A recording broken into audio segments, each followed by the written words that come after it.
We see the story of Jesus going to the cross and everything seems to kind of be hand in hand. And then there's this one character that seems to interrupt the narrative. His name's Barabbas. We don't even know much about him except that he's a murderer, a leader of an insurrection, a rebel. And why he's even mentioned, sometimes I'm not so sure. It's like, what? This is about Jesus going to the cross. So in this moment, Pilate thinks, I hold the destinies of these two men in my hand. I know the Jews have a tradition that on a holy day, I will release one of the prisoners on death row. Pilate stands on this audacious stage, who now presents Jesus, Son of the living God, versus Barabbas, the thug and rebel. He says, all right, who do you want? This is blasphemy. This has gone too far. There's no comparison. This is a rightful prisoner, a man who should be on death row. He's a rebel against Rome. He leads a rebellion. He murders people. He's a bad man. He's a thug and he's a crook. He deserves the chains and he deserves the crucifixion. Jesus? What has he done but heal, restore, deliver, set free, open blind eyes, open deaf ears, heal the lame and the leper? What has Jesus done? Who do you want? We want Barabbas. Yeah, give us Barabbas.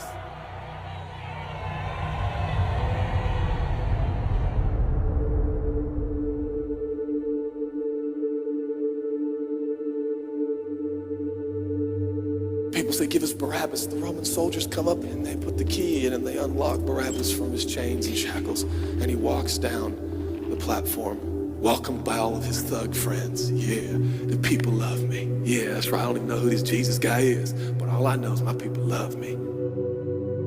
There seems to be no conscience in Barabbas. There's no record of him turning to Jesus and saying, I owe you everything now, for you have set me free. No, I don't see any of that in Barabbas. And God knew that. Jesus stood there, silent, for he knew the will of the Father. He said, it's fine, Father. Let him have Barabbas. For Jesus knew that the Father would have to treat Jesus like Barabbas so he could treat Barabbas like Jesus. Barabbas thought it was the people that set him free. No, no, no, no. It was the love of a heavenly Father. When I look at the story, I realize who Barabbas really is. That's me. That's you. That's us. And I felt, I was reading this the other day, and I felt God speak to me. I love Barabbas.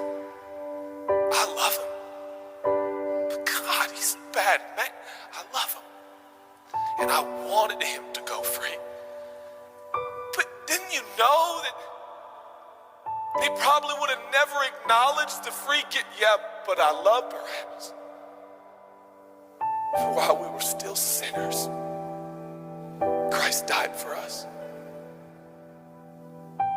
God sent his son for Barabbas, even the one he knew would walk away from Jesus and his free gift and never come back.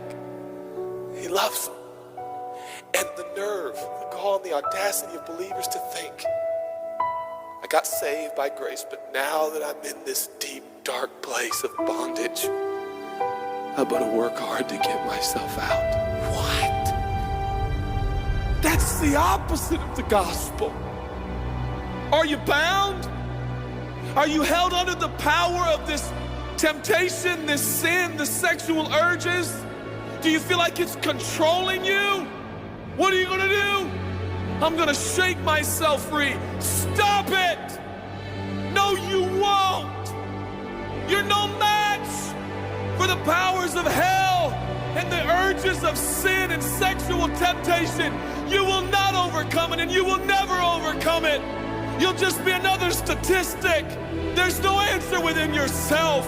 Your own merit, your own goodness, your own discipline, your own devotion will not save your marriage and will not save your kids.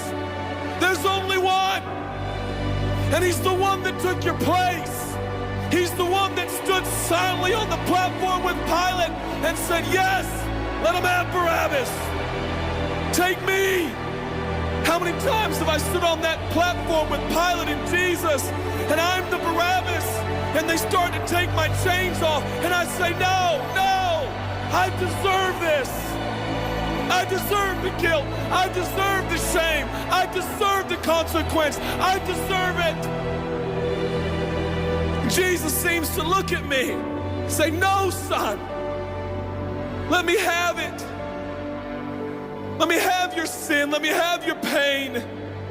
No, God, I did it to myself. I deserve it. My marriage won't make it. This is what I deserve. I deserve divorce. I deserve poverty. I deserve sickness. I deserve it all. No!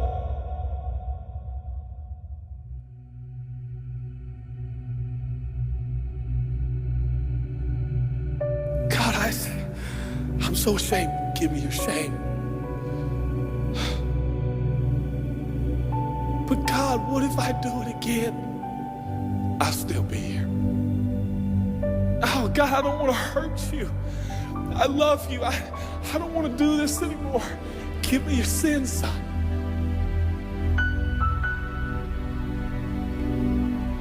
This is all we got. It's all I got. It's all you got. We can play games. We can play church games. We can pretend like some people are better than others and that's why they're blessed, or we can all come to the honest conclusion that it's God. And it's God alone. The greatest challenge is not your discipline, your devotion, your focus. Your greatest challenge is believing the gospel. Could it be that there's a God with a love so scandalous, so wide, so deep, so vast, so high, so expansive, so welcoming, so inclusive? Let me have your sin, son. Okay. When I give him my sin, and I stand in this empty space of forgiveness and acceptance while Jesus walks off to the cross that I deserve. I see him walking to the post to be whipped. As I stand a free man, all the attention is turned now. And I feel the love of God saying, go, son, live your life. I'll pay the price. Where did we get off thinking that we were gonna set ourselves free? It's still Jesus. It'll always be Jesus. It'll never stop being the power of Jesus. If his blood is sufficient for your salvation, his blood is sufficient to sustain you through every challenge and every sin and every temptation. Jesus is enough.